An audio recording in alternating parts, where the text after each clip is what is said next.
কি রে, কার সঙ্গে কথা বলছিস? মেহরিনকে দেখে তাহিয়া উৎফুল্ল হয়ে বলল, জানিস, ফারিস ভাইয়া ম্যাজিক করে ভ্যানিশ হয়েছে। আমাকেও শিখাবেন এই জাদু। তাহিয়ার আবল তাবল কথায় মেহরিন কপাল কুঁচকে বলল। মাথা খারাপ হয়েছে নাকি তোর? তাহিয়া বিশ্বাস করাতে টেনে নিজের পাশে দাঁড় করালো। আরে না, সত্যি। ফারিস ভাইয়া শুনতে পাচ্ছেন? মেহরিনের সামনেও কথা বলে দেখান তো। হাই ছোট্ট বন্ধু, কেমন আছো? কথাটুকু শুনে মেহরিন কিছুটা ভয় পেয়ে উঠল। দ্রুত আশেপাশে চোখ বোলালো, কিন্তু কেউ নেই। তাকে ভয় পেতে দেখে তাহিয়া হেসে বলল, দেখলি তো। আচ্ছা ভাইয়া, এবার আপনি ঠিক হন তো। তোমাদের সামনে আসবো? হ্যাঁ হ্যাঁ। তাহলে তুমি পেছনে ফেরো। কেন? আপনার সামনে আসতে পারবেন না? আরে তুমি তো জাদু শিখবে, যে শিখে তার সামনে জাদু করা যায় না।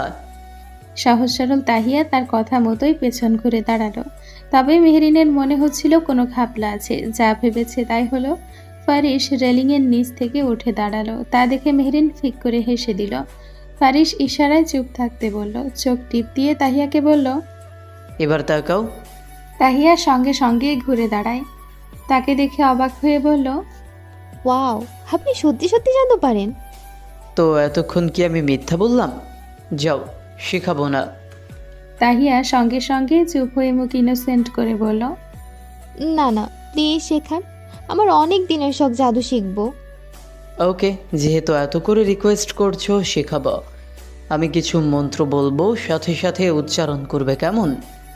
তাহিয়া খুশি হয়ে মাথা নাড়িয়ে রেলিং ঘেঁষে দাঁড়ালো। মেহরিন নীরব দর্শক হয়ে মজা নিচ্ছে। ফারিস বলতে লাগলো, ছু মন্তার ছু, কালিকুত্তার পটি ছু। ইয়াক, এইটা কেমন কেমন না? জাদুতে কি এসব মন্ত্র থাকে? ফারিস পকেটে হাত গুজে বলল। শিখতে চাইলে বলো, না চাইলে নাই। কিন্তু তাহিয়া তো শিখতে চায়। তাই আর না ভেবে সঙ্গে সঙ্গে বলল। ফারিস মোবাইল বের করে বলল, তুমি 3বার এই মন্ত্র পড়ে নিজের ওপর ফু দিবে। আমি ভিডিও করে দেখাবো তুমি যে ভ্যানিশ হয়েছ।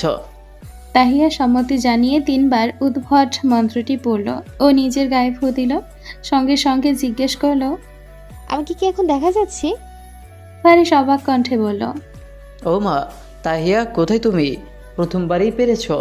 আমার তো অনেক সময় লেগেছিল। কথাটুকু বলে মেহরিনকে ফের চোখ টিপ দিল। তা দেখে মেহরিন হেসে বলল। আরে তাহিয়া, তোকে তো দেখাই যাচ্ছে না। দুজনের কথায় তাহিয়া খুশিতে ওড়াধরা নাচতে লাগলো। ইয়ে, আমিও জাদু শিখে গেছি। এখন থেকে ভ্যানিশ হয়ে পরীক্ষার আগের রাতে স্যারের বাসায় গিয়ে সব প্রশ্ন জেনে নিব। স্যার টেরও পাবে না। ইয়ে। ভ্যানিশ হয়ে যা ইচ্ছে তাই করতে পারবে ভেবে তার তো খুশি সীমা নেই। তবে তার এসব বাঁচামো যে সবাই দেখছে তা তো বেচারি জানিই না। এবার সে ফারিসকে বলল। দেখি ভাইয়া, আপনার মোবাইলে আমাকে দেখা যায় কি না? ফারিস ভিডিও অফ করে মোবাইল পকেটে রাখলো। আরে দেখা যায় না, আগেবারের লোকদের ভয় দেখিয়ে আসো, যাও যাও। তাহিয়া নাচতে নাচতে নেমে গেল। মেহরিন খিলখিলিয়ে হাসছে, সঙ্গে ফারিসও। ভাইয়া, আপনি কিন্তু আমার বান্ধবীটাকে সহজ সরল পেয়ে বোকা বানালেন। ফারিস মাথা চুলকে হাসলো। মেহরিন প্রশ্ন করলো। আপনি নিচে কি করছিলেন? আরে পোশাক পরছিলাম, তাই আর গলা শুনে মজা করলাম। এখন দেখি সে সত্যিই বিশ্বাস করে ফেলেছে। যাও, দেখো নিচে আবার কি কাণ্ড করে। বলেই হাসতে হাসতে চলে গেল। এদিকে তাহিয়া নিচে নামতেই সোফায় মা চাচিদের দেখতে পেল। সিঁড়ি বেয়ে পা টিপে টিপে নামলো, এই ভেবে কেউ তাকে দেখছে না। একে একে সবার সামনে গিয়ে ভূতের মতো ভয় দেখালো। অন্যদিকে তাহিয়ার হঠাৎ এমন অঙ্গিভঙ্গি, এমন কাণ্ডে সবাই কপাল কুঁচকে তাকালো। তিতলি বেগম ধমক দিয়ে বলল। তোকে কি ভূতে ধরেছে? মায়ের ধমকে সোজা হয়ে গেল তাহিয়া। মনে হলো তাকে দেখে ফেলেছে। তারা কি সত্যিই তাকে দেখেছে? কিন্তু কিভাবে, সে প্রশ্ন করলো। আমাকে কি দেখতে পাচ্ছ তোমরা? তো দেখতে পাবো না কেন? আমাদের বয়স হলেও চোখ এখনো ক্লিয়ার। কানা ভেবেছিস নাকি? মায়ের কথায় তাহিয়ার মুখ বাংলার পাঁচের মতো হয়ে এলো। বুঝে গেল তারা তার সাথে মজা নিয়েছে। খুব রাগ লাগলো ফারিসের ওপর। রাগে দুঃখে ধপধপ পা ফেলে সিঁড়ি বেয়ে উপরে উঠল। উপরে উঠতেই মেহরিনের মুখোমুখি হলো। তাহিয়ার চেহারার অবস্থা দেখে মেহরিন হেসে বলল। ফারিস ভাইয়া তোকে এত সহজে বোকা বানিয়ে চলে গেল, কি বুদ্ধি রে তুই তাহু। মেহেরিনের হাসি দেখে তাহিয়ার কাটা গিয়ে নুনে ছিটা লাগলো। বুঝি তেতে উঠে বলল, আর তুই ওই বজ্জাতের সাথে সাথ দিয়েছিস? আর কথা বলবি না আমার সাথে, তোর সাথে আরি, যা। অভিমান করে রুমে চলে আসে তাহিয়া। মেহেরিনও তার পিছু পিছু যায়। ঢং ঢং করে বান্ধবীর রাগ ভাঙাতে চেষ্টা করে। এভাবেই তাদের রেশারেশি হাসি ঠাট্টায় কেটে যায় দুপুর। বিকেল বাজে 4টা। সকলেই রেডি হচ্ছে পার্লারে যাবে বলে। মেহেরিন যেতে চায়নি, দাদির সাথে থাকবে বলে থেকে যায়। সে জানে পার্লারে গেলে কত খরচ হবে, কিছু না কিছু করাবেই তাকে, তখন অযথা টাকা যাবে তার পিছে। এই ভেবে সে যেতে নারাজ। সবাই অনেক জোর করলেও যায়নি, তাই বাধ্য হয়ে তাকে বাসায় রেখে সবাই বেরিয়ে যায়।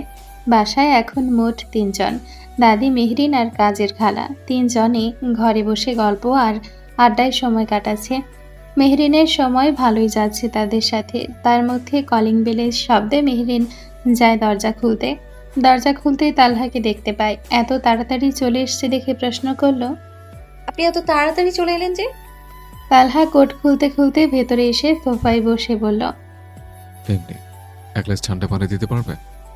মেহরিন দ্রুত ফ্রিজ খুলে ঠান্ডা পানি এনে দেয়। তালহা পানি খেতে খেতে মেহরিন ফের জিজ্ঞেস করলো, আবার গরম করে দেব? খাবে না এখন? তালহা নিঃশব্দে এক পলক তাকিয়ে বলল, না, তার দরকার নেই। অফিসে লাঞ্চ করেছে, তুমি বরং দ্রুত রেডি হও। কেন? প্রশ্ন শুনতে ভালো লাগে না, ফাস্ট রেডি হও। বলেই ঘড়ির দিকে তাকিয়ে চোখ করল। 5 মিনিট টাইম দিলাম। ধমকের ন্যায় গলায় কথা শুনে মেহরিন দ্রুত চলে যায়। বলা যায় না আবার ধমক দিয়ে না বসে। তিতলি বেগমের দেওয়া সাদা রঙের নর্মাল গাউনটা পরে নেয়। চুল ছেড়ে মুখে হালকা ক্রিম মাখে, ঠোঁটে গোলাপি লিপস্টিক লাগিয়ে মাথায় ওড়নাটা দিয়ে নিচে নামে। মেহরিনকে নামতে দেখে তালহা কিছুক্ষণ পরখ করে নেয়, তারপর দাদিকে বলে তাকে নিয়ে বেরিয়ে পড়ে। গাড়ি চলছে নিজের গতিতে। ভেতরে দুজনেই চুপ। মেহরিন জানে না কোথায় যাচ্ছে। কৌতূহলী মন নিয়ে জানালার বাইরে তাকিয়ে আছে। প্রায় 10 মিনিট পর গাড়ি এসে থামে এক বিশাল বিল্ডিংয়ের সামনে। গাড়ি পার্ক করে তালহা মেহরিনকে নিয়ে ভেতরে ঢুকে। দেখে মনে হয় কোনো হোটেল হবে। লিফটে উঠে 3 তলায় প্রেস করে। 3 তলায় পৌঁছাতেই আবারও এগোতে লাগে। তার পিছু পিছু মেহরিনও। কিছুটা সামনে যেতেই চোখে পড়ে নাম লেখা গার্লস বিউটি পার্লার। তাহলে কি পার্লারে নিয়ে এসেছে তাকে? এই ভেবে ভেবে ভেতরে ঢুকতেই দেখে তাহিয়ারা সবাই এখানেই। কেউ ফেসিয়াল করছে, কেউ পেডিকিওর ম্যানিকিওর। তাহিয়া মেহরিনকে দেখে চিৎকার করে উঠল।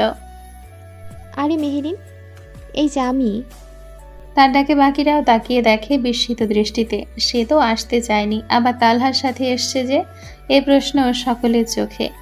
তাদের প্রশ্ন বুঝে তালহা বলল, আমি জোর করে নিয়ে এসছি। অনেকদিন আগে একবার বলেছিল নাক ফোটাবে, সময় হয়নি।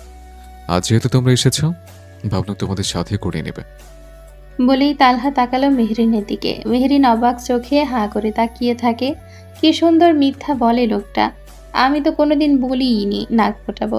উল্টো এসব তার ভয় লাগে। দাদি কতই না চেষ্টা করেছে করাতে, সে রাজি হয়নি।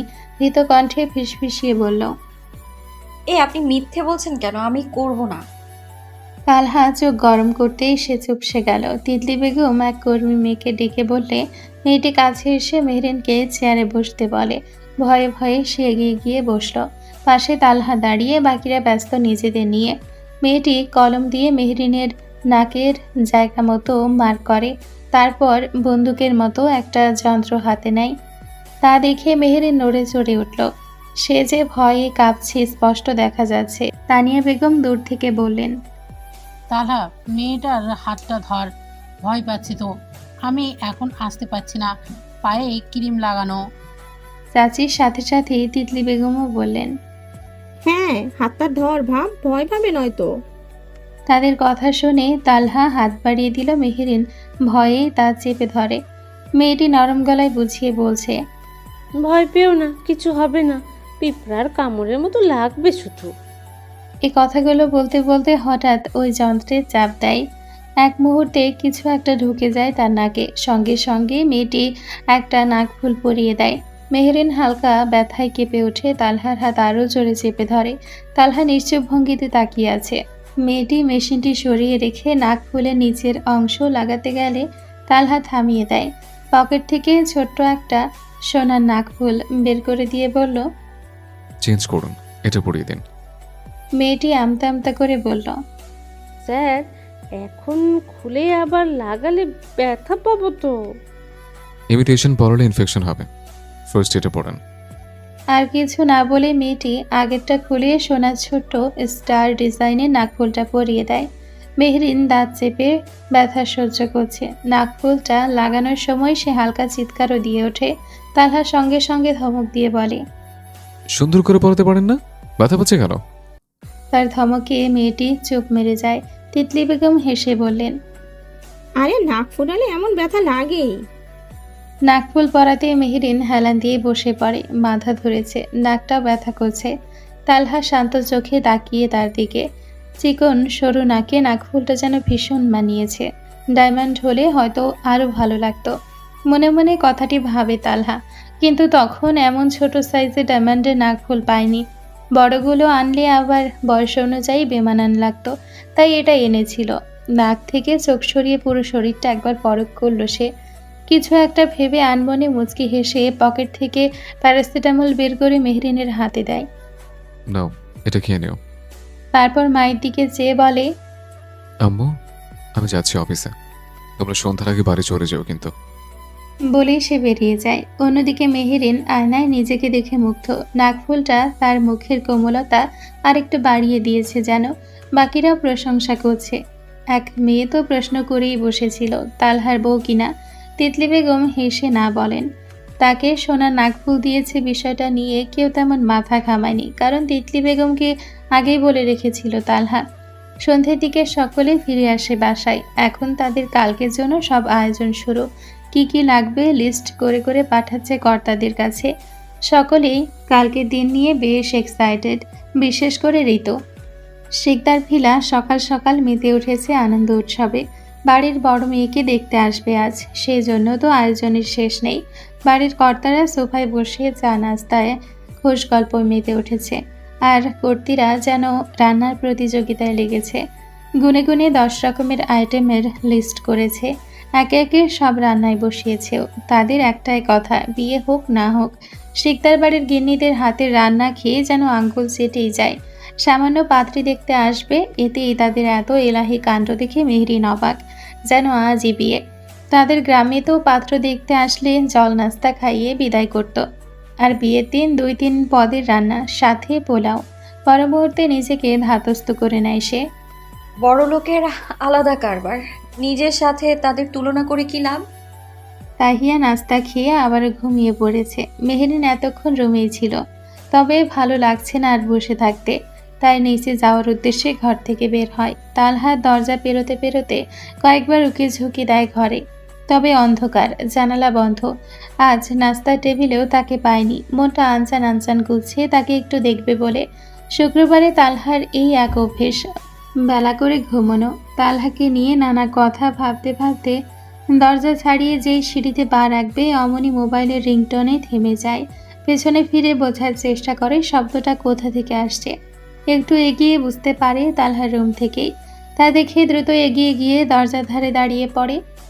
এখন নিশ্চয়ই কল ধরবে আর ঘুম ঘুম কণ্ঠে কথা বলবে। কথাটা ভাবতেই আরও ঝুঁকে দাঁড়ায়। আজ সে শুনবেই। ছেলেদের ঘুম ঘুম গলা নাকি নেশালো হয়, ভয়েস হয় অনেক সুন্দর। এ কথাটা ফারিনের মুখে শোনার পর থেকে বহু চেষ্টা করেছে তালহার ওই কণ্ঠটা শোনার, কিন্তু বেচারি মেহরিনের আগে আগেই তালহা ঘুম থেকে উঠে যায়। হঠাৎ রিংটন বন্ধ হয়ে যাওয়ায় মনে হয় ধরেছে, কিন্তু আফসোস, তালহা কল কেটে আবার ঘুমিয়ে পড়েছে। 1 মিনিট অপেক্ষা করে মেহরিন বুঝতে পারে কল কাটা পড়েছে। মনটা খারাপ হয়ে যায়। একটু কণ্ঠ শুনবে ভেবেছিল, তার হলো না। তার হতাশার মাঝে আবারও রিংটন বাজতেই আবার আনন্দে কান পাতে। এবার কল ধরেছে তালহা। হঠাৎ ঘুম ঘুম কণ্ঠে ভীষণ কোমল স্বরে বলে উঠল, হ্যালো, কে? সন্ধ্যা বের হব, আজ বাড়িতে একটু কাজ আছে, তোরা যা না। ওকে। বলেই কল কেটে দেয়। এদিকে মেহেরিন দরজার আড়াল থেকে নিশ্চুপ দাঁড়িয়ে সেই মায়াভরা কণ্ঠ শুনছে। আহ, কি নরম, কি হালকা স্বর। বুকের ভেতর ধকধক করছে। মনে হচ্ছে কণ্ঠে কোনো মায়াবী টান আছে, যা তাকে অবচেতনে কাছে টেনে নিচ্ছে। ফারিনের কথার সত্যতা প্রমাণ পেতেই চোখ বড় বড় হয়ে যায়। আসলেই ঘুমন্ত কণ্ঠের একটা আলাদা জাদু আছে। ইস, যদি তাদের বিয়েটা সবাই মেনে নিত, তাহলে প্রতিদিন সকালে ঘুম থেকে উঠে এই কণ্ঠ শুনতে পারত। কথাটা ভাবতেই মুখে লাজুক হাসি ছড়িয়ে পড়ে, মুখে হাত দিয়ে হাসে। ঠিক তখনই তালহার গলা ফোড়ন কাটে তার ভাবনায়। স্টপ লাফিং, এদিকে এসো। ভয় পেয়ে যায় মেহরিন। তাকে দেখে ফেলেছে সে, কিন্তু কিভাবে? পা পেছাতে চাইলেও সাহস হয় না। দেখিয়ে তো ফেলেছে। ভয়ে ভয়ে রুমে ঢুকতেই চোখ পড়ে তালহার বিছানার দিকে। খালি গায়ে উপর হয়ে শুয়ে আছে সে। ব্ল্যাঙ্কেটটা কোমর পর্যন্ত দেওয়া, পুরো পিঠ দৃশ্যমান। এমন পুরুষালী উদাম পিঠ দেখে কিছুটা লজ্জায় চোখ সরিয়ে নেয়। আরও দুকদম এগিয়ে গিয়ে তোতলাতে তোতলাতে বলল, জি বলুন, কিছু লাগবে? তালহা ঘুরে ব্ল্যাঙ্কেট টেনে বুক পর্যন্ত নেয়। দুই হাত মাথার নিচে দিয়ে ছোট ছোট চোখ করে তাকায়। শান্ত চোখে কিছুক্ষণ তাকিয়ে থেকে বলে, জ্বর উঠেছিল? মেহরিন অবাক হয়ে তাকায়। জ্বর কেন উঠবে? নাক ফোরানোর ব্যথাটা তো ছিল। ওইটা না, ওসব ব্যথায় জ্বর আসে না। তালহা হালকা হাসে, খুবই ক্ষীণ, যা মেহরিন বুঝতেও পারে না। মেয়েটা বেশ বুঝদার, কিন্তু ইমোশনাল দিক থেকে একেবারে বাচ্চা। তপ্ত শ্বাস ফেলে ফের প্রশ্ন করে। ব্যথা আছে? মেহরিন মাথা নাড়িয়ে না বলে। তালহা পাশে রাখা টি শার্ট গায়ে দিতে দিতে বলে, 1 কাপ কফি দিয়ে যেতে বলো খালাকে। মেহরিন মাথা নেড়ে সায় দেয়। ঘর থেকে বেরোতে গিয়ে হঠাৎ থেমে যায়। আচ্ছা, আপনি তো উল্টো দিক ফিরে ঘুমোচ্ছিলেন, আমাকে দেখলেন কি করে? তালহা চুল ঠিক করতে করতে দরজার পাশে থাকা আয়নাটার দিকে ইশারা করে। মেহরিন সেদিকে তাকিয়েই চমকে ওঠে। এই রে, আয়না থেকে তো দরজার পুরোটা সরাসরি দেখা যায়। ছি ছি ছি, আড়ি পাততে গিয়ে ধরা খেয়ে গেলাম। মনে মনে বিড়বিড় করতে করতে দ্রুত পায়ে বেরিয়ে যায়। তার চোখে মুখের অবস্থা দেখে ফিক করে হেসে ফেলে তালহা। মেহরিন সরাসরি রান্নাঘরে আসে। 3 গিন্নি সহ খালাও ব্যস্ত রান্নায়। সে ঘুরঘুর করতে থাকে। কিভাবে কফির কথা বলবে ভাবছে। চুলও খালি নেই। তিতলি বেগম দেখে জিজ্ঞেস করলেন, কিছু লাগবে? একটা চুলো একটু খালি করে দিতে পারবেন? কি করবি? তোমার ছেলে কফি খাবে, আমি নিজেই করে নিব না। তালহা উঠে পড়েছে? ভালোই তো, নামাজের সময় হয়ে যাচ্ছে। এই চুলোয় বসিয়ে দে মা, 12টা বেজে যাচ্ছে, এখনো অর্ধেক রান্না শেষ হয়নি। মেহরিন মাথা নাড়ে। এরপর একটু ইতস্তত করে বলল, আন্টি, আমি একটু হেল্প করি। বেশি পাকনামি শিখেছিস? কতবার বলেছি রান্নাঘরে কিছুতেই হস্তক্ষেপ না করতে। কফিটা তালহাকে দিয়ে সরাসরি ঘরে গিয়ে তাহিয়াকে উঠিয়ে গোসল করিয়ে পরিপাটি হয়ে নিবি। 12টা বাজে, একটু পরে মেহমান চলে আসবে। এতগুলো শুনে আর কিছু না বলে চুপচাপ কফি বানিয়ে তালহার ঘরে দিয়ে আসে। তাহিয়া তখনও নাক ডেকে ঘুমোচ্ছে। মেহরিনের মাথায় এবার শয়তানি বুদ্ধি খেলে গেল। ছোট কাগজের টুকরো নিয়ে চিকন কাঠির মতো বানিয়ে বিছানায় উঠে তাহিয়ার পাশে বসে তার হাতে পাউডার রাখে বেশ খানিকটা। এবার নাকের কাছে কাগজটা ঘোরাতে থাকে। হঠাৎ নাকে সুরসুরি পেয়ে তাহিয়া মাথা নাড়ে, আবার ঘুমিয়ে পড়ে। কিছুক্ষণ পর আবারও হওয়ায় বিরক্ত হয়ে থাপড় মারে মুখে। সঙ্গে সঙ্গে কিছু পরে চোখ মুখে, চমকে উঠে বসে পড়ে। নিজের হাতে পাউডার দেখে হতবাক। তখনই খিলখিলিয়ে হাসির শব্দে তাকিয়ে দেখে মেহরিন। এবার তার আর বুঝতে বাকি থাকে না কার কাজ। মেহরিনের বাচ্চা বলেই দৌড় দেয়। শুরু হয় ছোটাছুটি। দুজনেই রুমের এদিক ওদিক ছুটছে। শেষমেশ তাহিয়া ধরে ফেলে। পুরো পাউডারের ডিব্বা ঢেলে দেয় মেহরিনের মাথায়। দুজনেই ধস্তাধস্তিতে পাউডার মেখে ডেকে সাদা ভূত। একসময় ক্লান্ত হয়ে থেমে গিয়ে একে অপরের দিকে তাকিয়ে হেসে ফেলে। দুপুর 2টা বাজে। বাড়ি জুড়ে এক ধরনের উত্তেজনা আর ব্যস্ততার আমেজ। সবাই নিজেদের মতো গুছিয়ে নিচ্ছে, কুশন ঠিক করছে, নাস্তা সাজাচ্ছে। সবার চোখেই এক প্রত্যাশা, পাত্রপক্ষ আসার। তারা এখনো পৌঁছায়নি, তবে ফোন করে জানিয়েছে আর বেশি দূরে না, কাছে এসে গেছে। রান্নাঘরে তখন তিতলি বেগম শরবত বানাতে ব্যস্ত। পাশে তানিয়া বেগম দাঁড়িয়ে আছেন, কিন্তু তাকে বেশ অন্যমনস্ক লাগছে। চোখে যেন অন্য জগতের ছায়া। তা দেখে তিতলি বেগম হালকা ধাক্কা দিয়ে জিজ্ঞেস করলেন, কি রে, কি নিয়ে ভাবছিস? তানিয়া ধীরে মাথা দুলল, দীর্ঘশ্বাস ফেলে বলল, দেখেছো ভাবি, সেই ছোট্ট মেয়েটা সেদিন প্রথম হাঁটতে শিখেছে, মাটিতে উল্টে পড়ে কান্না করছিল। আজ কত বড় হয়ে গেছে, তাকে এখন কোণে দেখতে আসবে। তার কণ্ঠে কিছুটা ভয়, মেয়ে দিয়ে দেওয়ার ভয়। চোখে চিকচিক করছে জল। তিতলি বেগম হেসে বললেন, ধুর গাধি, আনন্দের মুহূর্তে কাঁদতে নেই। এটাই তো পৃথিবীর নিয়ম রে, মেয়ে মানুষের নিয়ম এক ঘর থেকে আরেক ঘরে চলে যাওয়া। তাদের কথোপকথনের মধ্যেই ছোট গিন্নি হন্তদন্ত হয়ে এসে বলল, আরে ভাবি, হয়েছে, ছেলেরা তো এসে পড়েছে, চলো চলো। এই শুনে তিতলি বেগম দ্রুত শরবতের ট্রে হাতে নিলেন। তাহিয়া বেগম এগিয়ে এলেন। ড্রয়িং রুমে গিয়ে দেখে পাত্রপক্ষ থেকে এসেছে 5 জন।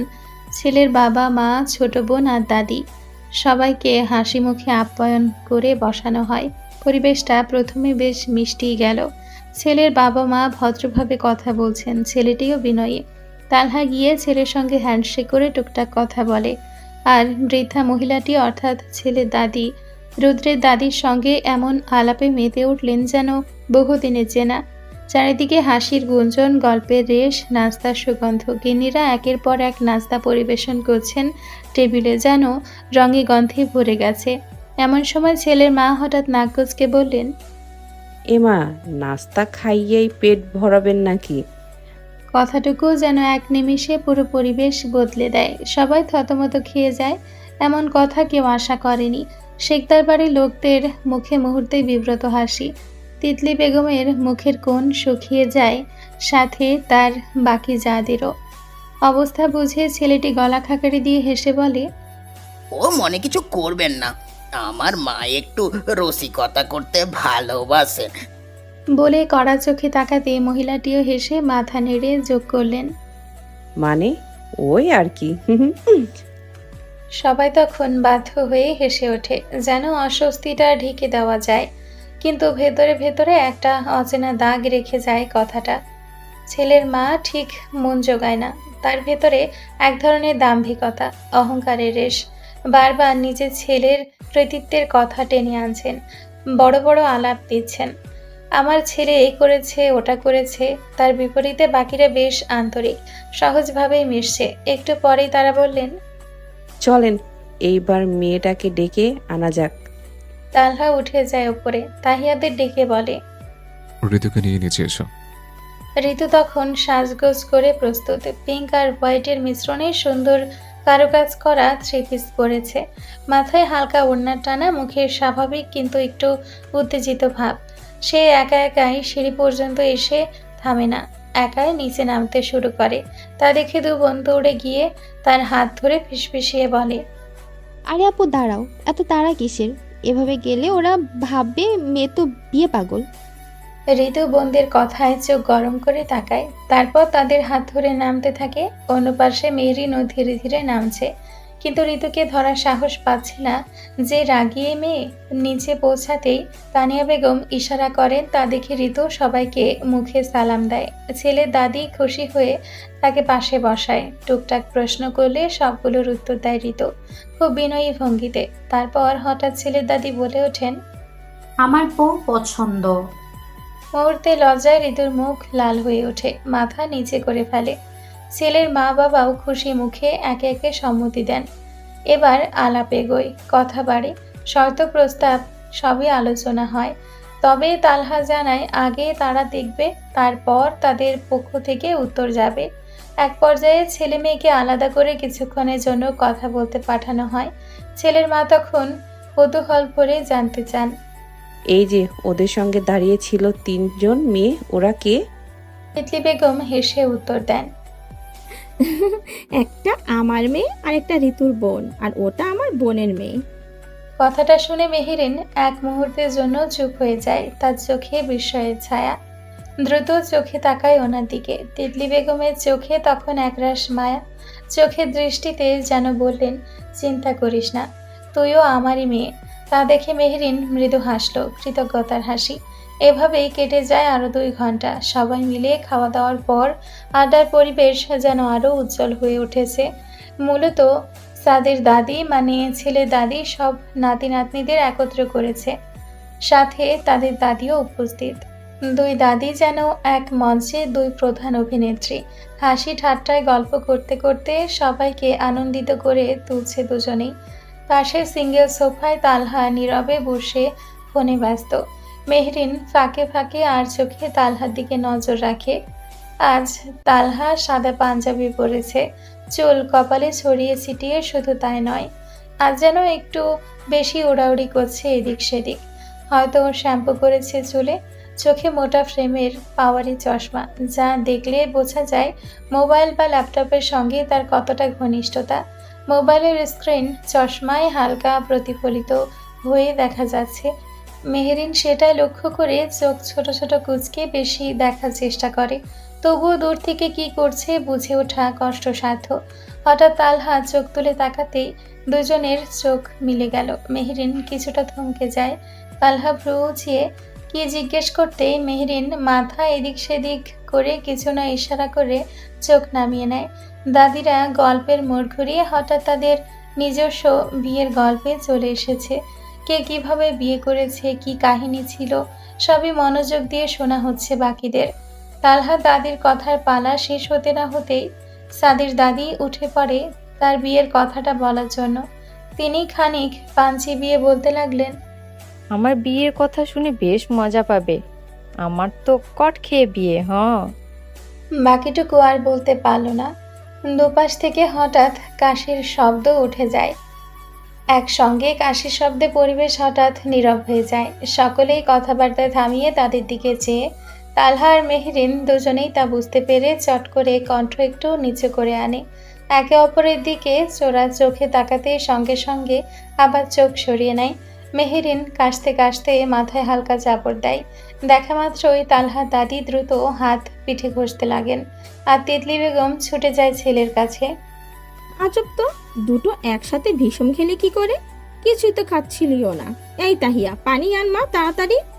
তিতলি বেগমের ফরমাইশ শুনে তাহিয়া মেহেদি দৌড়ে গিয়ে পানি আনলো। পানি খেয়ে তালহা ঝটপট উঠে দাঁড়ালো, আর কোনো দিকে না তাকিয়ে সোজা ঘরে চলে গেল। মেহরিনও আমতা আমতা করে উপরে চলে গেল। ওয়াশরুমের আয়নার সামনে দাঁড়িয়ে আছে মেহরিন। আয়নায় নিজের প্রতিবিম্বের বদলে যেন ভেসে উঠছে তাদের বিয়ের সেই মুহূর্তগুলো, সেই লজ্জা, সেই অনিশ্চয়তা, সেই ঝড়ের ভেতর হঠাৎ পাওয়া এক নিরাপত্তা। হঠাৎ মাথায় একটা চিন্তা আসে, তখন যদি তালহাদের না পেত তাহলে আজ তার কী হতো? ডাকাত দলের হাতে পড়লে হয়তো। ভাবতে গিয়ে বুকের ভেতরটা হিম হয়ে যায়। ধর্ষণ করে মেরেও ফেলতো ওরা। সেই দৃশ্যটা কল্পনাতেই কেমন ভয়ঙ্কর লাগছে, আর বাস্তবে হলে তো। এবার মেহরিন আয়নার দিকে তাকিয়ে নিজের মুখটা পরখ করে। আগের মতো আর কঙ্কালুসার মুখটা নেই। চেহারাটা এখন একটু ভরেছে। গালের হাড়গুলোতেও আগের তুলনায় একটু বেশি নরম মাংসের রেখা এসেছে। স্বাস্থ্যটাও আগের তুলনায় অনেক ভালো হয়েছে।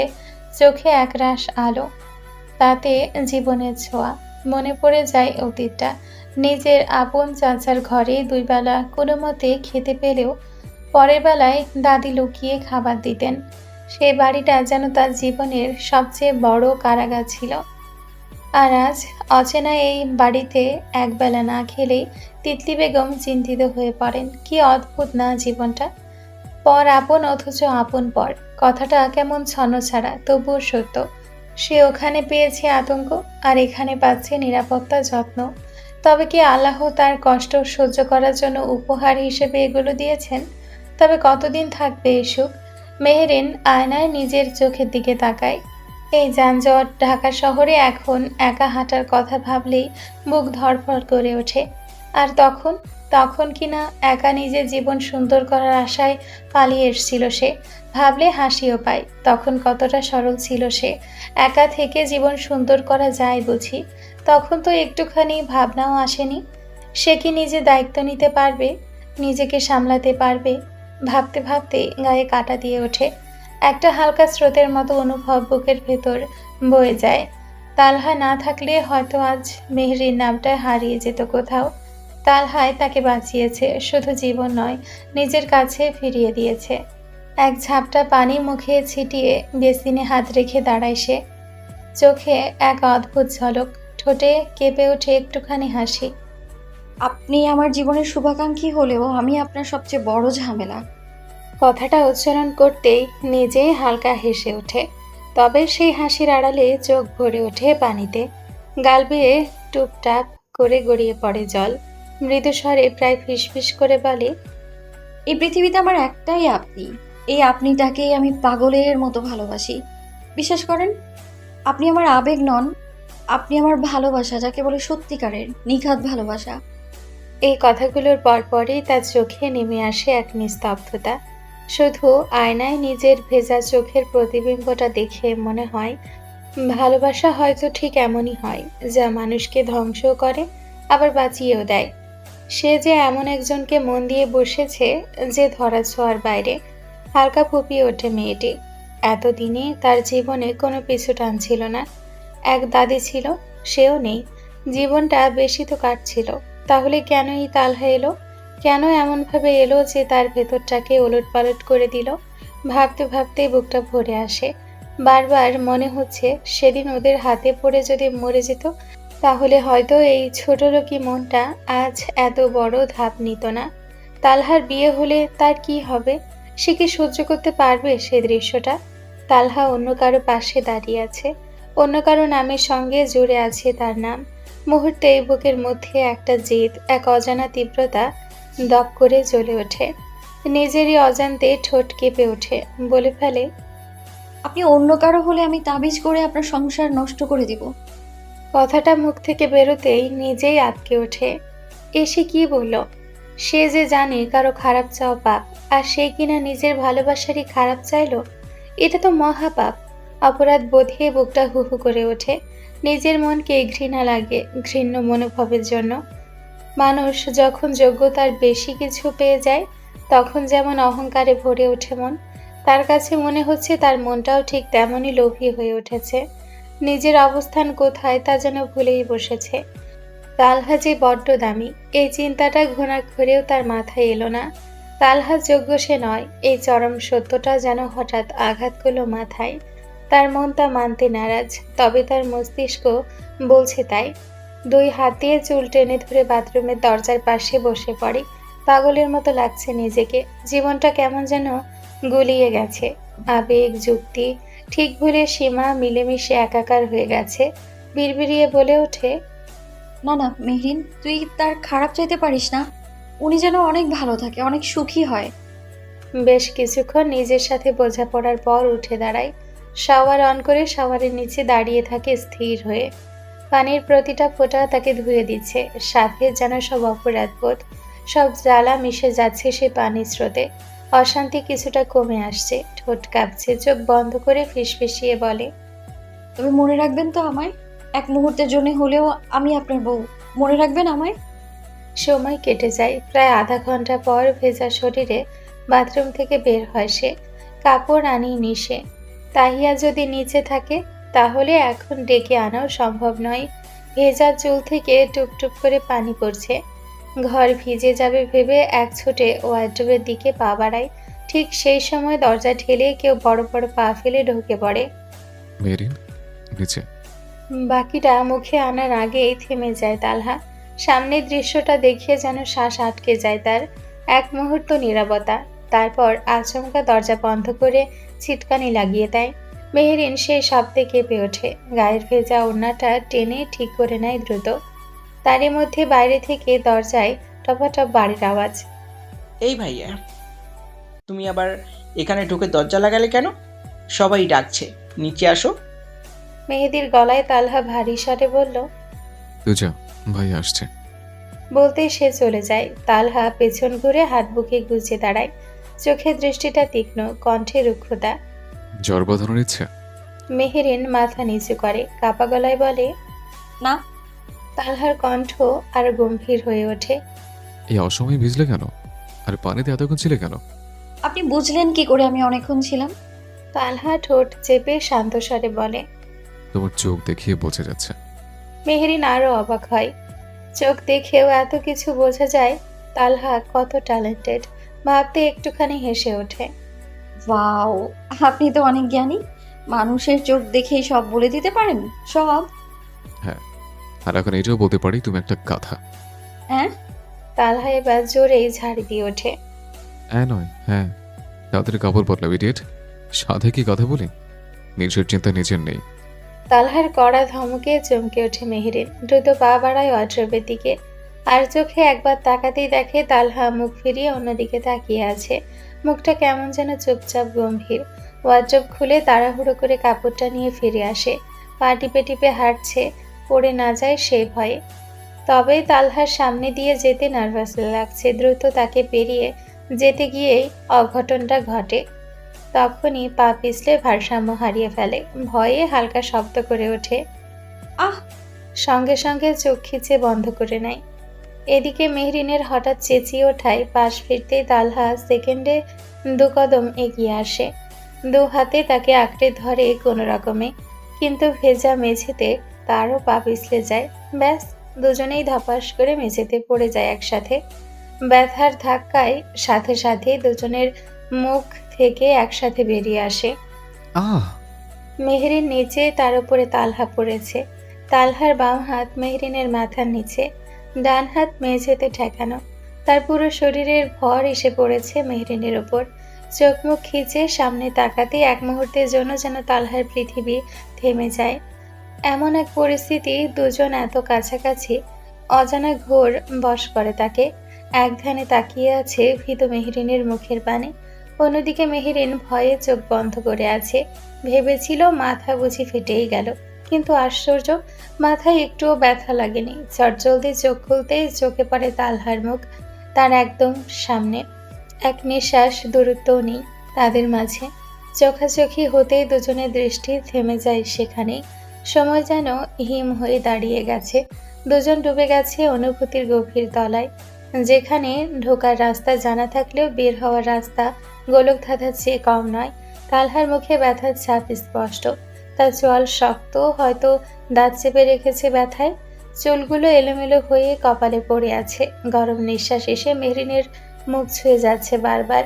তার সে বেশ উপভোগও করছে।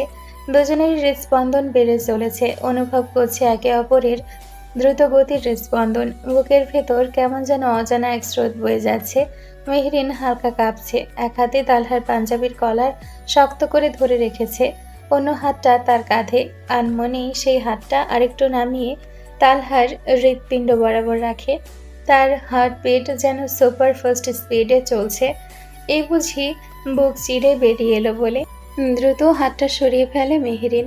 মেহরিনের গাল বেয়ে গড়িয়ে পড়ে একটা চুল। তা নিজে নিজেই সরাতে দেখে তালহা এক পলক চেয়ে থাকে।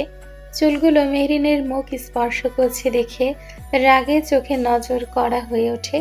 পর মুহূর্তে ডান হাত বাড়িয়ে মেহরিনের মুখের ওপরের সমস্ত চুল আঙ্গুলে আলতো স্পর্শে সরিয়ে দিতে লাগে। সে এমনটা কেন করছে তা সে জানে না, তবে তার চোখে অদ্ভুত এক ঝড়, রাগ আর তার মাঝে লুকিয়ে থাকা এক আকুলতা। মেহরিন অবাক হয়ে দেখছে। এই মুহূর্তটা যেন অন্য জগৎ থেকে ধার করা কোনো কল্পনা, যেখানে আছে শুধু সুন্দর মুহূর্ত, নীরবতা, শ্বাসের শব্দ আর কেবল চোখের ভাষা। হঠাৎই তালহার মুখের ভাব বদলে যায়। মাথার নিচের হাতটা চুলের ভেতর আস্তে আস্তে আরো ঢুকে যায়। তা কি হলো মেহরিন তা ভাবতে সময় পায়নি। তার আগেই চোখের পলকে চুল শক্ত করে মুঠোয় করে ধরে মেহরিনের মুখের দিকে ঝুঁকে আসে।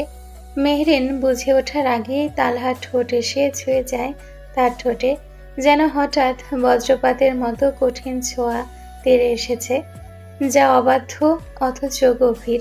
হালকা চুম্বন দিতেই তৎক্ষণাৎ নিচের ঠোঁটে কামড়ে ধরে হিংস্র পশু নেয়। সঙ্গে সঙ্গে মেহরিন চোখ বড় বড় করে তাকায়, ব্যথায় হাত দিয়ে ঠেকাতে লাগে। তবে কাজ হয় না। তালহার এই কাজ কয়েক সেকেন্ড স্থির থাকে, এমনকি তাকে নড়াতেও অক্ষম মেহরিন। তালহার চোখে মুখে একটা অজানা আবেগ, রাগ, ক্ষোভ, যেন অপ্রকাশিত যন্ত্রণার বিস্ফোরণ। মেহরিনের নিঃশ্বাস বন্ধ হয়ে আসছে, শরীর শিউরে উঠছে বারবার, চোখে বিস্ময় আর এক চিলতে অজানা কাঁপন। মনে প্রশ্ন জাগে, তালহা কি তাকে আদর করছে নাকি রাগ ছাড়ছে? তবে ব্যথায় ছটফট করছে। মাংসটাই কি ছিঁড়ে ফেলবে নাকি? পরক্ষণেই তালহা তাকে ছেড়ে উঠে দাঁড়ায়, দরজায় শব্দ করে খুলে। একটিও কথা না বলে সেকেন্ডে নিজের রুমে ঢুকে আবার শব্দ করে দরজা বন্ধ করে দেয়। মাত্র কি হলো ঠিক বুঝে উঠতে পারছে না মেহরিন। মাথাটা যেন কাজই করছে না। হতবাক চোখে দরজার দিকে তাকিয়ে থাকে। ওটা কি সত্যি তালহা ছিল নাকি অন্য কেউ? মনে হাজারটা প্রশ্নের ভিড়। ভাবতে ভাবতে একটু নড়ে চড়ে উঠতে গিয়ে আহ করে চিৎকার করে ওঠে, যেন শরীরের সব হাড় গোড় ভেঙে গেছে। ব্যথায় কুঁকড়ে যায় বেচারি। অনেক কষ্টে ধীরে ধীরে উঠে দাঁড়ায়। পা টেনে টেনে কোনো রকমে বাথরুমে ঢোকে। কাপড় বদলে বের হওয়ার আগে ঠোঁটে জ্বালায় আয়নার সামনে দাঁড়াতেই নিজের প্রতিবিম্ব দেখে নিজেই থমকে যায়। নিজের ঠোঁট হালকা ফুলে কেটে গেছে, আর তাতে চিকচিক করছে ছোপ ছোপ রক্ত। চোখ ছানা বড়া হয়ে যায়। লোকটা কি রাক্ষস নাকি? মাংস দেখলে এমন ঝাঁপিয়ে পড়ে? আর একটু হলেই তো। বাকিটা আর মুখে আনতে পারে না। গাল দুটো লাল হয়ে ওঠে লজ্জায়। দ্রুত ঠোঁট ধুয়ে নেয়, যেন কেউ দেখলে কিছু না বুঝে। মাথায় কেবল একটাই প্রশ্ন, তালহা কি আসলে এমনটা করেছে? এখনো যেন বিশ্বাসই হচ্ছে না। সবটুকু কেমন দুঃস্বপ্নের মতো মনে হচ্ছে। পরপরই হঠাৎ আবারও মনে পড়ে যায় সেই মুহূর্ত, তালহার স্পর্শ, তার ভারী শ্বাস। ভাবতেই শরীরের ভেতর কোথাও গরম আগুনের মতো ছড়িয়ে পড়ে অচেনা এক অনুভূতি। মনে হয় কান দিয়ে সে আগুনের গরম ধোঁয়া বের হচ্ছে। চোখ খিচে বন্ধ করে নেয়, মাথা নাড়ায় লজ্জায়। তবে পর মুহূর্তে মুখে নেমে আসে আধার। সে তার নয়। চিন্তা আসতে সব চিন্তা ঝেড়ে ফেলে। কাপড় পরে বের হতেই তাহিয়ার সামনে পড়ে। মেহরিনের হাঁটার ভঙ্গি দেখে তাহিয়া চোখ কুঁচকে জিজ্ঞেস করলো, কি রে, কি হয়েছে? মেহরিন বিছানায় গিয়ে ধপ করে বসে পড়ে। মুখ ভার করে বলে, পার বলিস না, পিছলে পড়েছিলাম। হাতির মতো লোকটা আমার বাকি কথাটা মুখে রেখেই থেমে যায়। সাথে সাথে ভেতরটা আটকে ওঠে। এই রে, যদি সব বলে ফেলতাম। এদিকে তাহিয়া কৌতূহল ভরে চোখ বড় করে তাকায়। থামলি কেন? বল না। হাতির মতো লোক তোর উপরে পড়েছে? আর কে সেই হাতি? মেহরিন দ্রুত কথার মোড় ঘুরিয়ে বলল, না না, আমি বলছিলাম আমি হাতির মতো মেয়েটা পিছলে ধপাস করে পড়েছি। তার কথা শুনতেই তাহিয়া হেসে ওঠে। হাসতে হাসতে যেন গড়াগড়ি খাচ্ছে। মেহরিন মুখ গোমরা করে বসে আছে। তার তো এখনও শরীরটা ব্যথায় নীল হয়ে যাচ্ছে। আর এই মেয়ে কিনা তাকে নিয়ে হাসছে। এবার হাসি থামিয়ে তাহিয়া একটু কাছে এসে বসলো। মেহরিনের মুখের ভাব দেখে বোঝে ও সত্যি অনেক ব্যথা পেয়েছে। তার মধ্যে মেহরিন জিজ্ঞেস করলো, ওরা কি চলে গেছে? তোকে আর ভাইয়াকে যাওয়ার আগে খুঁজছিল, কিন্তু তোরা দুজনেই উধাও। তাহিয়া এবার একটু চিন্তিত হয়ে মেহরিনকে পরখ করতে করতে জিজ্ঞেস করলো, তোরে কি হয়েছে রে? এ প্রশ্নে মেহরিন কিছুটা কেঁপে ওঠে। তাহিয়া কি বুঝে গেল নাকি ভেবে দ্রুত বলল, ও ওই উল্টে পড়েই তো ঠোঁটেও লাগলো। শুনতেই তাহিয়ার হাব ভাব বদলে যায়। মমতা মেশানো গলায় জিজ্ঞেস করে, তুই কি খুব ব্যথা পেয়েছিস? মেহরিন মাথা নিচু করে ঠোঁট কামড়ে শুধু হ্যাঁ বলে। তা দেখে তাহিয়া নিচে গিয়ে মায়ের কাছ থেকে বলে ব্যথার ওষুধ এনে দেয়। ওষুধ খেয়ে মেহরিন বিছানায় গা এলিয়ে দেয়। বিড়বিড় করে ওঠে, ভাই ব্যথা দেয় আর বোন মলম লাগিয়ে দেয়। কি কাজ কাম এদের! চোখ ধীরে ধীরে ভারী হয়ে আসে। শরীরটা ক্লান্ত, মনটা অস্থির। মাথার ভেতর এখনো সেই মুহূর্তটা ঘুরছে। তালহার ছোঁয়া, তার চোখের তীব্রতা, আর নিজের ভেতরের অচেনা কাঁপুনি। সব মিলিয়ে যেন আবারও তার সে অবাধ্য মন তালহাতে মেতে উঠেছে। নিজেকে তালহাত থেকে গুটিয়ে নেওয়ার চিন্তা যেন একটু আগের সেই ঝড়ের সাথেই চলে গেছে। অবশেষে ব্যথা আর বিভ্রান্তির মাঝে ঘুমিয়ে পড়ে সে। ঘুম, যেখানে হয়তো এখন আবার স্বপ্ন হয়ে সেই মুখটা ফিরে আসবে। ঘুম ভাঙতেই মেহরিন দেখে রাত 9টা বাজে। কপালে হাত দিয়ে চোখ বুজে ফেলে। মনে মনে বলে ওঠে, এতক্ষণ ঘুমাচ্ছি আর কেউ ডাকলোই না। তালহাও কি আজ পড়াতে আসেনি? দ্রুত উঠতে গিয়ে কোমরে হালকা ব্যথা অনুভব করে। শরীরের ব্যথা কম, তবে কোমরে একটু তুলনামূলক বেশি ব্যথা। ফ্রেশ হয়ে আসতে ধীরে নিচে নামতেই দেখলো তাহিয়া খালা আর দাদি টিভি দেখছে। এগিয়ে গিয়ে তাহিয়ার পাশে বসে জিজ্ঞেস করলো, আমাকে ডাকিসনি কেন? আম্মু বলল ঘুমাচ্ছিস, যেহেতু ঘুমা। তো সন্ধ্যায় ডাকলি না? উনি পড়ায়নি? পড়েছি, তবে আজ অল্পই। তো আমাকে ডাকলি না? ভাইয়া বলল ঘুমাচ্ছিস, যেহেতু থাক। মেহরিন অবাক। তালহার আচরণ দিন দিন কেমন বদলে যাচ্ছে। মিথ্যা বলছে, আবার আজকে পড়াতেও ডাক দেয়নি। চিন্তা ভাবনা মাথায় ঘুরতে থাকে। শেষমেশ সে টিভিতেই মন দেয়। 10টা বাজে, সবাই টেবিলে বসেছে, শুধুমাত্র একজন বাদে, তালহা। তাহিয়া আবারও গেছে তাকে ডাকতে। এবার সে নিয়েই নেমে এলো। মেহেরিন আর চোখে তাকাতেই দেখে ঘুম ঘুম চোখে তালহা এগিয়ে আসছে। এতক্ষণ ঘুমিয়েছিল হয়তো। ভাবতে ভাবতেই চোখ পড়ে কপালে সাদা ব্যান্ডেজের দিকে। সঙ্গে সঙ্গে চমকে ওঠে। কপালটায় কি হলো? সাথে সাথে মনে পড়ে যখন পড়েছিল তার পাশের মেঝেতে মাথায় বাড়ি খাওয়ার আওয়াজ হয়েছিল। তবে ভেবেছিল নিজেরই মাথা ফেটেছে, পরে দেখলো না। তাহলে কি তখন তারই কপালে লেগেছিল? সঙ্গে সঙ্গে অপরাধ বোধ নেমে আসে তার চোখে মুখে। নিজেকে ভীষণ অসহ্য লাগছে। তালহা এসে বসতেই বিল্লাল সাহেব জিজ্ঞেস করেন, এখন কেমন লাগছে? তালহা আস্তে করে উত্তর দেয়। বেটার। তানিয়া বেগম তালহার পাশে দাঁড়িয়ে খাবার পরিবেশন করতে করতে বললেন, বুঝলাম না, আজকে তুইও পড়েছিস, মেয়েরিনও পড়েছে, সব বিপদ একদিনেই। আল্লাহ সবাইকে রক্ষা করুন। মেহরিন চোরা চোখে তাকায় তালহার দিকে। তালহা এক পলক তাকিয়ে চোখ সরিয়ে নেয়। ইস, তার জন্য কতটা ব্যথা পেয়েছে। ভাবতে ভাবতে মেহরিন নিজেকে অপরাধী তকমা লাগাচ্ছে বারবার। পাশ থেকে দাদি বললেন, বিপদ আসলে তো আর বলে আসে না, সবাই সাবধানে চলো। পরের দিন সকাল 9টা। মেহরিনরা বসে আছে গাড়িতে। সামনে ড্রাইভার, পাশে সিটে তালহা, পেছনে তারা। তালহার হাতে চোট লেগেছে, তাই আজ গাড়ি চালাতে পারছে না। মেহরিন মিয়ে যায়। তার মাথা বাঁচাতে গিয়ে যে ব্যথা পেল। ভেবেছে একবার সরি বলে দিবে, আবার লজ্জাও লাগছে তালহার সঙ্গে কথা বলার জন্য। কালকের কাণ্ডের পর থেকে এখন তাকাতেও লজ্জা পায়। গাড়ি কলেজের সামনে থামতেই দুজনে নেমে পড়ে। বিদায় নিয়ে গেট পেরিয়ে ঢুকতেই দুই পাশ থেকে ভাউ শব্দে লাফিয়ে ওঠে। দুজনেই ভয় পেয়ে 2 কদম পেছনে হটে। ফারেন রাফি তো তাদের ভয় পেতে দেখে হেসে হাই ফাইভ করে চেঁচিয়ে বলে ওঠে, 1 বড় না 2 বড়? তাহিয়া ও মেহরিনও হেসে ওঠে, সঙ্গে সঙ্গে চিল্লিয়ে বলল, বাংলা স্যারের পেট বড়। বলেই দুজন হাসতে লাগলেও এবার ফারিন রাফি চুপ, চোখে ভীতির ছাপ স্পষ্ট। তাদের পেছনের কাউকে দেখে ভয় পাচ্ছে। কৌতূহল নিয়ে দুজনে পেছনে ফিরে তাকাতেই আটকে ওঠে।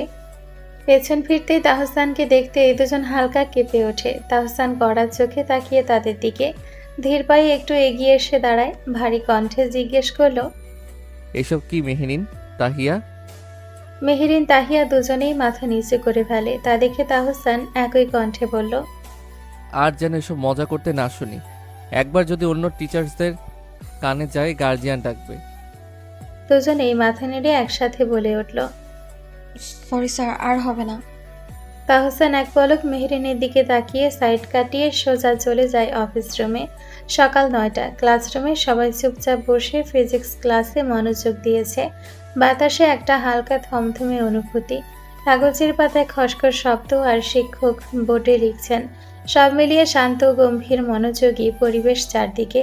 টানা 45 মিনিটের ক্লাস শেষ করিয়ে স্যার বেরোতেই এক একজন শান্তি নিঃশ্বাস ছাড়ে। মুহূর্তে শান্ত পরিবেশ হয়ে ওঠে সবজি বাজার। রাফি আড়মোড়া ভাঙতে ভাঙতে তাহিয়াদের পেছনের সিটে এসে বসে। শালার বেটা না মাইনস্টাইন, তো আইন নিয়ে পড়াশোনা কর না। তোকে কে কইছে ফিজিক্স নিয়ে নাড়াচাড়া দিতে? অসহ্য। মেহরিন খাতা ব্যাগে রাখতে রাখতে বলল, তুই গাধা, তুই পড়াশোনা বাদ দিয়ে মানুষের বাসায় কাজে লেগে পড় না। তোকে কে বলছে সায়েন্স নিয়ে পড়াশোনা করতে? মেহরিনের কথায় রাফি সোজা হয়ে বসে, শার্টের কলার ঠিক করে বলল, আমি ইঞ্জিনিয়ার হব, তাই সায়েন্স নিছি। মেহরিন আর চোখে তাকিয়ে খোঁচা মেরে বলল, ফিজিক্সের সামান্য সূত্রই বুঝতে হিমশিম খেয়ে মরা বিজ্ঞানীদের গোষ্ঠী উদ্ধার করে ফেলিস, আবার ইঞ্জিনিয়ার? পাশ থেকে ফারিন গালে হাত দিয়ে আফসোস নিয়ে বলল, জানিস আমার না ফ্যাশন ডিজাইনার হওয়ার অনেক শখ। তাহিয়া কিছু একটা ভেবে বলল, তো সায়েন্স নিলে কেন? আর্টস নিলেই তো হতো। ফারিন তপ্ত শ্বাস ফেলে বলল, আব্বু আমার ইচ্ছা ডাক্তার বানাবে, তাই বাধ্য হয়ে সায়েন্স নিতে হয়েছে। মেহরিন কপাল কুঁচকে জিজ্ঞেস করলো, ওমা, এটা আবার কেমন? তুই তাদের বলিসনি নিজের ইচ্ছা? বলেছিলাম, তবে এটা নাকি তাদের জন্য অসম্মানজনক। তার কথায় তিনজনে অবাক হয়ে তাকায় ফারিনের দিকে। তাদের তাকানো দেখে ফারিন ঠোঁটের কোণে তপ্ত হাসি রেখেই বলে, আমার আব্বু হার্ট সার্জন আর আম্মু নিউরোলজিস্ট। তাদের একটাই কথা, তাদের মেয়েকে চ্যাকচার হতে হবে। ওসব ছোটখাটো ফ্যাশন ডিজাইনারদের দাম নেই। তার হাসির মধ্যে কেমন তিক্ততা লুকিয়েছিল, যা মেহেরিন খুব করে লক্ষ্য করেছে। তাহিয়া ফট করে বলে উঠল, কোনো কাজই ছোট না, মানুষের দেখার ধরন শুধু আলাদা। আর নিজের পেশা বাছাই করার স্বাধীনতা ছেলেমেয়েদের দিতে হয়, জোর করে তার সব হয় না, মনের সায়ও থাকতে হয়। আমার ভাইয়া তো আমি সায়েন্স নেওয়ার আগে অনেকবার জিজ্ঞেস করেছে নিজ ইচ্ছাতে নিচ্ছে কিনা। তোর ভাগ্য ভালো রে, অমন ভাই, অমন সাপোর্টিভ পরিবার পেয়েছিস। আমিও বোঝানোর চেষ্টা করেছি অনেক, তবে ব্যর্থ। তারা তাদের কথাতেই অটুট। আব্বু আম্মু সব কলিগদের ছেলে মেয়েরাও ডাক্তারি বা ইঞ্জিনিয়ারিং লাইনেই পড়াশোনা করছে। ডাক্তার হচ্ছে, ইঞ্জিনিয়ার হচ্ছে, তারা বুক ফুলিয়ে বলতেও পারছে। আমার মা বাবাও তাই চায়, যেন তারা মেয়ে নিয়ে গর্ব করতে পারে। কিন্তু শালার মেয়ে কি চায় সেটা দেখার প্রয়োজন বোধ করে না। ফারিনের কথায় সকলেই চুপ হয়ে যায়। তার বাবা মায়ের কথা শুনে তারা কিছুটা বিস্মিত। কোনো পেশায় নিচু নয়, কোনো কাজই অসম্মানজনক নয়। আর বাবা মায়ের সন্তানের প্রতি কঠোর হওয়া কি উচিত? নিজেদের পছন্দ তাদের উপর জোর করে চাপিয়ে দেওয়া কি ঠিক? কাউকে দিয়ে জোর করে কিছু করানো যায় না। মানুষের জীবনে তার ইচ্ছে ও পছন্দ সবচেয়ে বড়। তাই যার যা করতে ইচ্ছে করে তার সেটা করার স্বাধীনতা থাকা উচিত। মেহরিন ফারিনের কাঁধে হাত রেখে সান্ত্বনার স্বরে বলল, থাক, হতাশ হওয়ার কিছুই নেই। তোর একটা ভালো ফিউচারের জন্যই তারা তোকে প্রস্তুত করছে। এসব নিয়ে মনে কোনো দুঃখ রাখবি না। তারা তোকে ভালোবাসে বলেই তোকে নিয়ে এত ভাবে। হচ্ছে পাতে সব, তাদের কাছে আমি একটা পুতুল ছাড়া আর কিছুই না। প্রয়োজনে নাচাবে, আবার এমনি এক কোণে ফেলে রাখবে। পড়াশোনার ক্ষেত্রে আসে মা বাবার দায়িত্ব পালন করতে। এছাড়া একটু টাইমও নিয়ে আমার জন্য। সারাদিন নিজেদের মতো কাজ নিয়ে ব্যস্ত। মেয়ে খেয়েছি কিনা সেই খোঁজও নেয়নি। তার কথায় তিনজনেই স্তব্ধ। এই হাসি খুশি চঞ্চল মেয়েটার ভেতরে এত কিছু গেঁথে আছে, এখন না বলে হয়তো ঘুণাক্ষরেও টের পেত না। তিনজনেই চোখ চাওয়াচাওয়ি করে। বুঝলো মেয়েটার বাসার পরিস্থিতি ভালো না। শুনেছে সে মা বাবার একমাত্রই মেয়ে, তাই হয়তো আরও একাকিত্ব বোধ করে। তিনজনে একসাথে বলে উঠল, হ্যাঁ, আমরা আছি তো নাকি খোঁজ নিতে? রাফি কলম দিয়ে ঠোঁটের ওপর মোচ বানিয়ে গলা ঝেড়ে মোটা গলায় বলল, ফারিন মা, এই যে আমি তোমার বাবা মিস্টার রাফি। একদম কষ্ট পাবে না মা, আমি 3 বেলা 4 বার খোঁজ নেব, চলবে তো? পাশ থেকে দাহিয়া গলার ওড়নাটা শাড়ির মতো পেঁচিয়ে মাথায় ঘোমটা দিয়ে গলা চিকন করে বলল, আর আমি তোর মা তাহিয়া, আজ থেকে আম্মা ডাকবি, কেমন? তাদের দেখতে সকলে উচ্চস্বরে হেসে উঠল। ফারিন তবে রে বলেই দৌড়ানি দেয়। এভাবে হাসি ঠাট্টায় তাদের বাকি ক্লাসগুলো শেষ হয়ে যায়। কিছু মানুষ থাকে খুবই চঞ্চল প্রকৃতির, তারা সবসময় হাসি খুশি দেখায়, কিন্তু ভেতরে ভেতরে তাদেরও কিছু নিজস্ব দুঃখ লুকিয়ে থাকে। আজ ড্রাইভার পাঠিয়েছে তাদের কলেজ থেকে নিতে। তালহা আসেনি দেখে মেহেরিন হাঁসফাঁস করছে। তা দেখে তাহিয়া বোঝালো হয়তো কোনো কাজে আটকে গেছে। বিকেল 5টা বাজে। তাহিয়া মায়ের আগে পিছে ঘুরছে। আম্মু দেখো না, কিছু একটা তো থাকবে, দেখো দেখো। তিতলি বেগম পুরো রান্নাঘর তছনছ করে খুঁজে পায়নি কাঙ্ক্ষিত জিনিসটি। শেষমেশ বিরক্ত হয়ে মেয়েকে ঝাড়ি মেরে বললেন, এই কি করবি? বলবি তো ফারিসদের কোনো কিছু নেই, কিছু দিলে সাথে সাথে বাটি ফিরিয়ে দেই। না, এমনি যেতে চাচ্ছিলাম ওদের বাড়ি, কিছু থাকলে নিয়ে যেতাম আর কি। তিতলি বেগম রাগে চোখে তাকিয়ে ফ্রিজের দিকে এগোতে এগোতে বললেন, বাদর মেয়ে একটা, আগে বললেই হতো। এতক্ষণ নাচিয়ে শেষ, এসে কাজের কথা বলছিস। আমি আরো ভেবেছি না জানি কি আছে তাদের। নে, ঋতুকে দেখতে আসার মিষ্টি পাঠানো হয়নি, তুই যেহেতু যাবি দিয়ে আয়। তাহিয়া হাসি মুখে মিষ্টির বাটিটা হাতে নিয়ে ছুটে যায়। মেয়েকে ছুটতে দেখে তিতলি বেগম পেছন থেকে চিল্লিয়ে উঠলেন, তাহিয়া এভাবে ছুটিস না, পড়বি মা। কিন্তু কে শোনে কার কথা। ছুটে ড্রয়িং রুমে এসে থেমে মেহরিনকে নিয়ে বেরিয়ে পড়ে ফারিসদের বাড়ি যাওয়ার উদ্দেশ্যে। বের হওয়ার আগে দাদি পান চিবোতে চিবোতে সাবধান করলেন, মিষ্টি ঢেকে নিয়ে যা, রাস্তাঘাটে এভাবে নিলে আবার তেনারা পিছিয়ে পড়বে। তাহিয়ারা গেট পেরিয়ে বেরোতেই ওড়না দিয়ে মিষ্টির বাটি ঢেকে ফেলে। ভূতের ভয় আছে প্রচুর দুজনেরই। তার উপর মেহরিনও তার দাদির কাছ থেকে কত কাহিনী শুনেছে। মিষ্টি নিয়ে কেউ রাস্তা দিয়ে আসলে তানারা পিছিয়ে পড়ে। গেট পেরিয়ে ঢুকতে হঠাৎকার গমগমে আওয়াজে দুজনেই ভয় পেয়ে ওঠে। কি চুরি করে এ বাড়িতে গা ঢাকতে এসেছো চন্নির দল? দুজনে এদিক সেদিক তাকাতে থাকলে দোতলার বারান্দা থেকে ফারিস বলল, হেই কানস, আমি এখানে। তার কথায় এবার তাদের নজর পড়ল ফারিসের দিকে। হাতে চায়ের কাপ নিয়ে বারান্দায় দাঁড়িয়ে তাকে দেখে তাহিয়া বুকে থুতু দিয়ে কোমরে হাত রেখে বলল, পারিস ভাইয়া, আপনিও না একদম ভয় পাইয়ে দিয়েছেন। ফারিস চোখ ছোট ছোট করে বলল। তার মানে সত্যি চুরি করে এসেছো? তাহিয়া নাক এবার ফুলে ওঠে। লোকটা যখনই দেখে তখনই তাকে অপমান করে। রেগে বলল, আপনি এত বেশি কথা বলেন কেন? কারণ তুমি বেশি ছোট মানুষ, তাই আমার কথাগুলো বেশি বড় লাগে। তাহিয়া দুপায়ে এগিয়ে বলল, এই, আপনি কি জানেন আমার জন্য এখনই বাড়িতে বিয়ের প্রস্তাব আসে?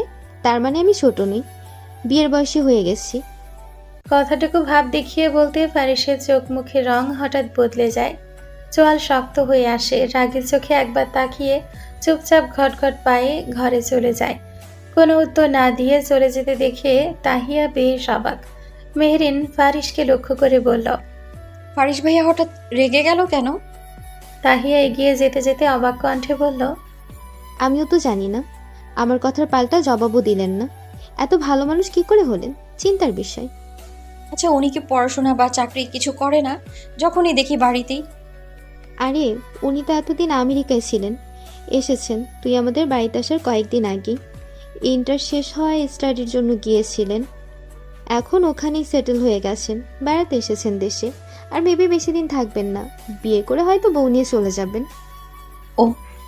বাড়ির কলিং বেল বাজানোর আগেই ফাতেমা দরজা খুলে দেয়। হয়তো ফারিস বলেছে তারা এসছে। দরজা খুলে তাহিয়াকে দেখে দৌড়ে এসে জড়িয়ে ধরে মেয়েটি। তহপু, তুমি আমাদের বাসায় আসো না একদম। এই তো এসেছি। তুমি তো যাও না আমাদের বাসায়। খেলাধুলার সাথী পেয়ে গেছো বুঝি? তা কাকে পেলে? ওই রবিন দাদা? তার কথায় ফাতেমা বাচ্চাদের মতো খিলখিলিয়ে হেসে উঠল। কি যে বলো না, ওই দিন যে দৌড়ানি দিয়েছিল ওনার সাথে খেলার শখ মিটে গেছে। তার কথায় তাহিয়াও হাসে। তাদের হাসির কারণ কিছুই না বুঝে মেহরিন অবুঝের মতো চেয়ে আছে। তা বুঝে তাহিয়া বলল, আরে, আমাদের বাসার সামনে যে একটা মাঠ আছে, তার এক কোণে রবিন দাদার বাড়ি। ওখানে বিকেলে খেলতে গেলে উনিও প্রায় আমাদের সাথে খেলতেন, মজা করতেন। মেহরিন কপাল কুঁচকে বলল, ও, তবে আর যাস না দেখি। আমি আসার পর একবারেও তো খেললি না। তাহিয়া মিষ্টির বাটি ফাতেমার হাতে দিয়ে বলল, একদিন ওনার সাথে খেলতে খেলতে ছেলে বলে ওনার বাড়ির আম গাছ থেকে আম চুরি করেছিলেন। তারপর যেই দৌড়ানি দিয়েছিল আমাদের, সেই থেকে আর যাই না খেলতে।